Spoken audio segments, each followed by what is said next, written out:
The full story of Deborah the judge. During the time of the judges, Israel had turned away from God and fell into the hands of Jabin, the king of Canaan. Jabin ruled from Hazor, and his army was commanded by Sisera, who had 900 iron chariots. For 20 years, the Israelites suffered under his oppression and cried out to the Lord for deliverance. Judges 4:1-3.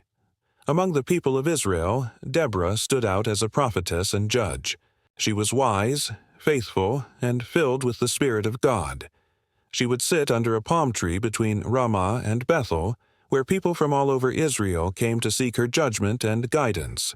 Judges 4:40. One day, God spoke to Deborah, instructing her to call Barak, the son of Abinoam from Kadesh in Naphtali. She relayed God's command.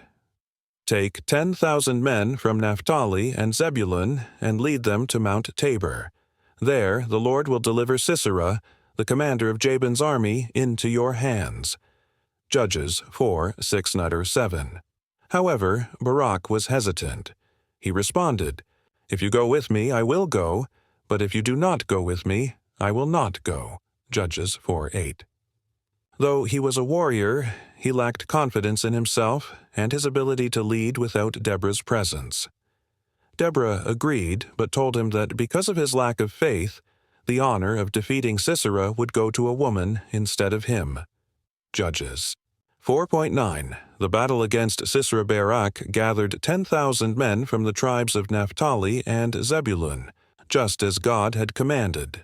They went up to Mount Tabor, and Sisera, hearing of their movement, led his vast army, including his 900 iron chariots, to the Kishon River. Judges 4:10-13. Then Deborah declared, "Go. This is the day the Lord has given Sisera into your hands. Has not the Lord gone ahead of you?" Judges 4:14. At that moment God caused confusion in Sisera's army. A sudden rainstorm flooded the Kishon River, making the battlefield muddy and rendering the chariots useless. The Israelites charged down from Mount Tabor and, with God's power, completely overwhelmed Sisera's army. Every soldier was killed, except Sisera, who fled on foot. Judges 4:15-16. The death of Sisera ran to the tent of Jael, the wife of Heber the Kenite. The Kenites had a neutral alliance with King Jabin, so Sisera assumed he was safe. Jael welcomed him in, covered him with a blanket, and gave him milk to drink. Judges 4:17-19. Exhausted from battle, Sisera fell into a deep sleep. Seeing the opportunity, Jael took a tent peg and a hammer. She approached him quietly and drove the peg through his temple, killing him instantly. Judges 4:21. Soon after, Barak arrived in pursuit of Sisera. Jael came out to meet him and said, "Come, I will show you the man you are looking for." He entered her tent and saw Sisera dead, just as Deborah had prophesied. Judges 4:22. Israel's victory and the Song of Deborah. With Sisera dead, Israel gained strength and eventually overthrew King Jabin, freeing themselves from oppression. Judges 4:23-24. To celebrate this great victory, Deborah and Barak sang a song of praise to the Lord. This song, recorded in Judges 5, praised God's power, the bravery of the tribes that joined the battle, and the decisive role played by Jael. Judges 5:1-31. Leadership qualities of Deborah: wisdom and discernment. She judged Israel fairly and provided guidance. Judges 4:4-5. Faith in God. She trusted God's promises and acted accordingly.